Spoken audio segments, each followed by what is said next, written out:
Bismillahirrahmanirrahim. Assalamualaikum warahmatullahi wabarakatuh. Saya Muhammad Atik Zaman akan mempresentasikan materi pada hari ini yang berjudul pembentukan dan perluasan kalimat. Langsung muqaddimah. Beberapa unsur yang menjadikan suatu kalimat itu ada 6 poin.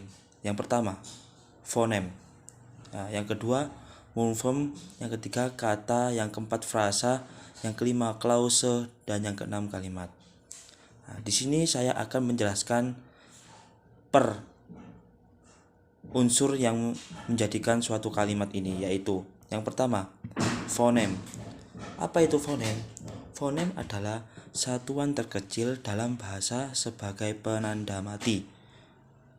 Fonem terbagi menjadi 2 golongan atau 2 macam, yaitu yang pertama, fonem vokal yang berbunyi a, i, u, e, o. Dan yang kedua, fonem konsonan. Apa itu fonem konsonan? Fonem konsonan seluruh huruf selain konsonan. Jadi fonem konsonan adalah seluruh huruf selain huruf konsonan. Terus yang ketiga, morfem. Morfem adalah satuan-satuan yang mempunyai makna. Satuan-satuan yang mempunyai makna. Biasanya morfem yang sering diketahui kata imbuhannya adalah mem, ber, ter, dan lain sebagainya. Terus, apa itu kata? Kata adalah satuan bahwa memiliki satu pengertian, yaitu bunga, meja, dan lain sebagainya.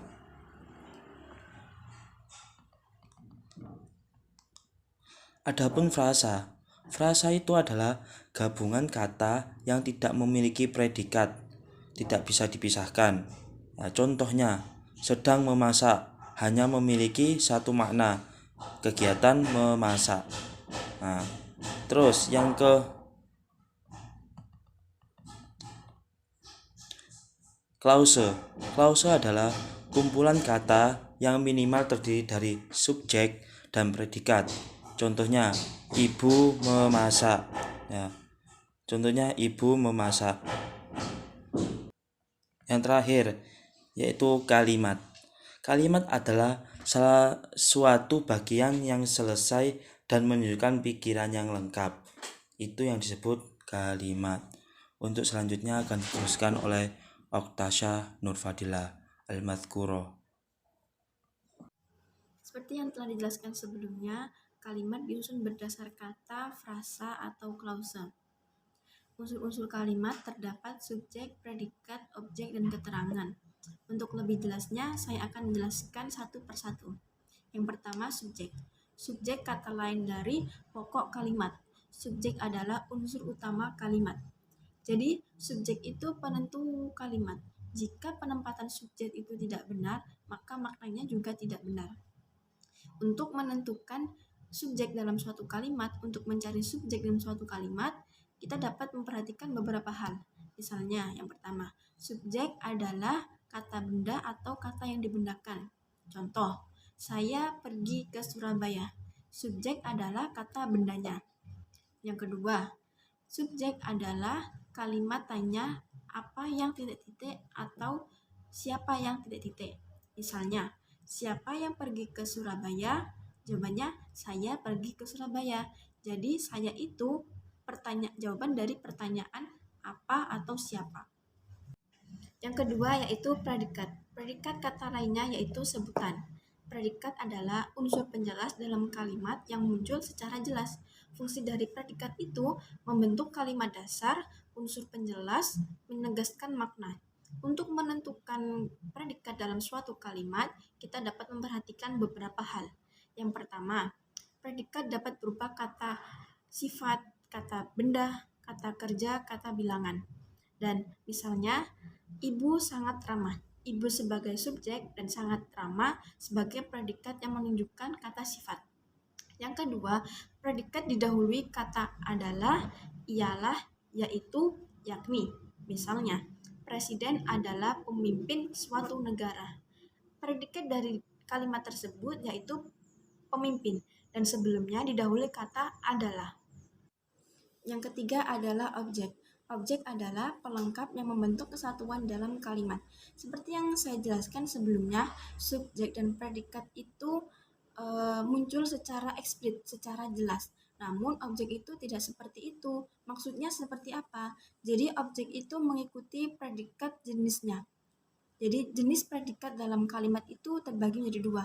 Ada yang bersifat transitif dan ada juga yang bersifat intransitif. Predikat yang bersifat transitif memerlukan objek dan predikat yang intransitif tidak memerlukan objek. Saya beri misal. Misalnya, Tami sedang mendengarkan musik. Tami sebagai subjek sedang mendengarkan sebagai predikat dan musik sebagai objek. Jadi, sedang mendengarkan predikat kata kerja yang membutuhkan kejelasan objek dari tersebut. Jadi, Tami itu mendengarkan musik. Itulah contoh dari kalimat transitif. Yang kedua, kalimat intransitif. Kalimat intransitif itu yang tidak membutuhkan objek. Misal, para caleg sedang mempersiapkan segala sesuatu. Para caleg subjek sedang mempersiapkan predikat segala sesuatu objek. Objek dari sini tidak jelas. Maka dari itu, maka disebut kalimat intransitif. Untuk menentukan objek dalam suatu kalimat, ada yang perlu diperhatikan. Misalnya, 1. Objek berupa kata benda. Misalnya, mahasiswa mendiskusikan anti korupsi. Mahasiswa sebagai subjek mendiskusikan sebagai predikat, anti korupsi sebagai objek. Yang kedua, objek selalu terletak atau melekat pada predikat. Seperti yang telah saya jelaskan tadi, mahasiswa mendiskusikan anti korupsi. Jadi kalimat predikat dan objek selalu berdekatan. Yang ketiga, objek dapat menduduki fungsi subjek jika dipasifkan. Seperti ibu membawakan saya oleh-oleh. Jadi objek di sini adalah saya yang dapat merubah subjek menjadi objek. Yang keempat adalah keterangan. Keterangan berfungsi sebagai informasi atau pelengkap kalimat. Dalam kalimat, jika tanpa keterangan maka tidak jelas. Untuk menentukan keterangan dalam kalimat, maka perlu diperhatikan beberapa hal. Yang pertama, keterangan bukan unsur utama kalimat. Namun, dalam kalimat tanpa keterangan maka tidak jelas. Seperti dalam undangan. Undangan tanpa keterangan maka tidak kompetitif. Yang kedua, keterangan tidak terikat letaknya, bisa di awal, di tengah, maupun di akhir. Seperti contoh, jika di awal, sekarang saya berangkat ke sekolah. Yang kedua, di tengah, saya sekarang berangkat ke Surabaya.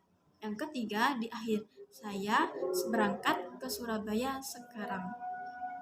Terdapat 2 poin tambahan. Yang pertama, konjungsi. Konjungsi adalah bagian kalimat yang berfungsi menggabungkan atau merangkai unsur-unsur kalimat. Konjungsi terdapat 2 macam. Yang pertama, perangkai intrakalimat. Yang kedua, perangkai antar kalimat. Yang pertama, perangkai intrakalimat berfungsi menggabungkan unsur kalimat dengan unsur kalimat lainnya dalam satu kalimat.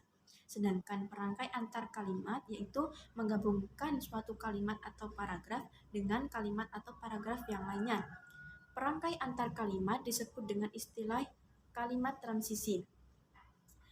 Dalam sebuah karangan antara lain, misalnya sedangkan, tetapi, apabila, jika, masih, tetapi, dan lain sebagainya. Misalnya, saya suka makan nasi, sedangkan adik suka makan roti. Sedangkan merupakan konjungsi dari sebuah kalimat. Poin kedua adalah modalitas. Modalitas dalam sebuah kalimat sering disebut keterangan predikat. Modalitas dapat merubah makna sebuah kalimat. Dengan modalitas tertentu, maka kalimat dapat merubah sebuah pernyataan menjadi tegas, lembut, pasti, ragu, ataupun sebaliknya. Fungsi modalitas terdapat 2 macam. Yang pertama, mengubah nada. Artinya, dari nada tegas menjadi ragu-ragu, dari nada lembut menjadi keras, ataupun sebaliknya. Fungsi yang kedua, yaitu menyatakan sikap. Maksudnya yaitu, dalam menggunakan kalimat, digunakan kata-kata pasti, pernah, tentu, sering, jarang. Contoh penggunaan modalitas sebagai berikut. Dia sebetulnya seorang pelukis. Sebetulnya merupakan modalitas dalam mengubah nada. Dalam berkomunikasi, kalimat merupakan sarana untuk menyampaikan pikiran atau gagasan kepada orang lain agar dapat dipahami dengan mudah dan jelas. Untuk itu, perlu digunakan kata yang baik dan benar agar komunikasi berlangsung secara baik dan benar. Kalimat yang benar juga diartikan mempunyai struktur yang benar. Adapun beberapa struktur yang harus dimiliki dalam sebuah kalimat. Yang pertama, sebuah kalimat minimal harus memiliki subjek dan predikat. Yang kedua, harus lengkap. Yang ketiga, tidak berupa anak kalimat atau penggabungan kalimat. Yang keempat, urutan kata harus tepat. Dan yang terakhir, hubungan antar kalimat juga harus tepat. Berdasarkan strukturnya, kalimat dapat berupa kalimat tunggal dan dapat pula berupa kalimat majemuk. Kalimat tunggal adalah kalimat yang terdiri atas satu objek dan satu predikat. Misalnya, adik menangis. Adik sebagai subjek kata benda, menangis adalah sebagai predikat keterangan keadaan. Yang kedua adalah kata majemuk. Kata majemuk terbagi menjadi dua, kata majemuk setara dan kata majemuk tidak setara. Kata majemuk setara yaitu penggabungan dua kalimat yang mempunyai kedudukan sama. Kata majemuk setara ditandai dengan kata penghubung atau tetapi, sedangkan, apabila, dan.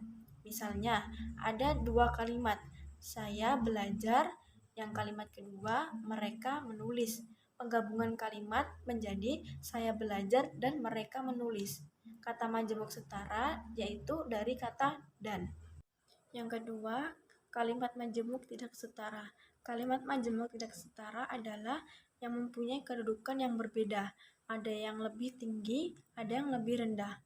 Maksudnya itu, satu kata yang mempunyai kedudukan lebih tinggi, bebas, dan satunya lagi, kalimat yang mempunyai kedudukan lebih rendah, tidak bebas. Misalnya, komputer itu dilengkapi dengan alat-alat modern. Kalimat yang kedua, mereka dapat mengacaukan data-data komputer. Kalimat majemuk tidak setara menjadi walaupun komputer itu dianggap dengan alat-alat yang modern, mereka masih dapat mengacaukan data-data komputer itu. Jadi, kalimat tersebut mempunyai kedudukan yang sangat berbeda. Mungkin cukup sekian apa yang telah kami sampaikan.